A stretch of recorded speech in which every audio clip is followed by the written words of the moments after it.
Have you ever wondered whether you can get away with reform without the Soviet Union and your communist neighbors invading you? Lucky for you, Czechoslovakia didn't just think about it, they actually went and did it. History addicts, welcome back to History Supply. I'm Rishi, and in this video we're going to look at the invasion of Czechoslovakia in 1968. After World War II, Stalin was determined to never allow any other country to invade the USSR like Germany did. So he installed communist governments that were loyal to the USSR in as many Eastern European countries he could. Not only did he install communist governments in all of these countries, he made sure that the economies and militaries were dependent on the Soviet Union. These satellite states, of which Czechoslovakia had the most powerful industry, formed buffer states around the Soviet Union. Fast forward to 1968. The Soviet premier is Leonid Brezhnev. The Czechoslovakian economy is in a terrible state, with rapid inflation making food more and more expensive. Alexander Dubček is elected the first secretary of Czechoslovakia. Although at first he seems like a typical communist hardliner, actually he is a reformist. He implements what he calls socialism with a human face. The release of political prisoners, loosening restrictions on the media, free speech and travel, which coincidentally set off a revolution in cinema with the Czechoslovak New Wave, introduction of democracy, some free market elements, and even some free market elements in the Czech economy. While doing all this, he is very clear. Czechoslovakia was not going to leave the Warsaw Pact or Comecon, the organizations through which the Soviet Union maintained economic and military control of its satellite states. That was what had pushed things over the edge and caused Soviet tanks to roll into Hungary in 1956, the last time anyone had tried to change anything. But in Czechoslovakia,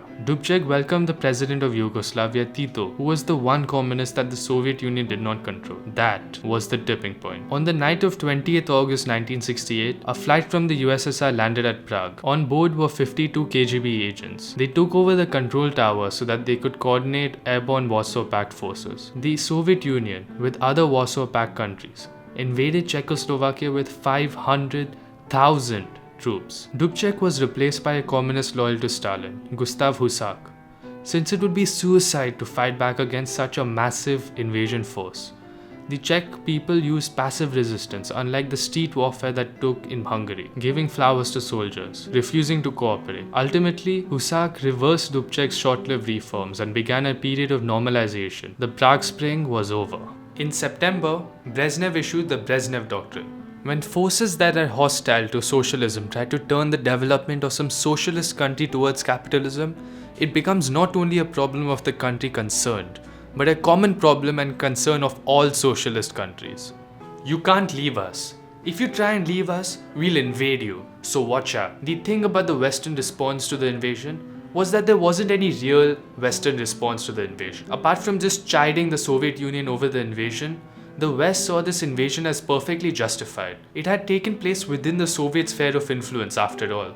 The USA was too busy trying to contain communism by keeping it from spreading in Vietnam, than trying to roll back communism and provoke another major war. For now, the West preferred engaging with the Soviet Union in proxy wars where things could be more indirect. Eventually, Gorbachev came to power with the aim of reforming the Soviet Union itself. He replaced the Brezhnev Doctrine with the Sinatra Doctrine. Eastern European countries can do what they want. This led to the Velvet Revolution in Czechoslovakia and the end of communism. Dubček was appointed the chairman of the Federal Czechoslovak Parliament. So there was a happy ending after all. History addicts, the invasion of Czechoslovakia. Please like and subscribe. It means a lot to me personally, and it allows me to keep making videos like these. Thanks for watching, and I'll catch you next time.